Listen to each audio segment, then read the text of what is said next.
kichkina yordamchi. Ovqatlanib bo'lgan bo'lsang kel. Idishlarni cho'miltiramiz. Yengimizni shimaramiz. Ishni boshlaymiz.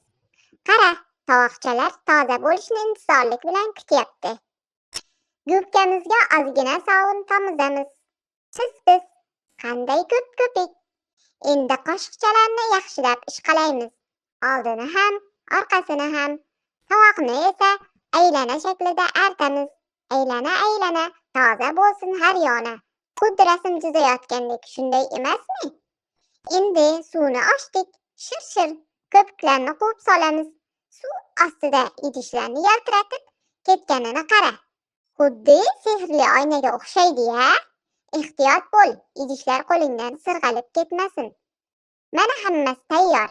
Idishlarni quritish uchun joyiga qo'yamiz. Sen haqiqiy qahramonsan. Endi qo'llaringni artib, o'yinga qaytsang bo'ladi. Barakalla.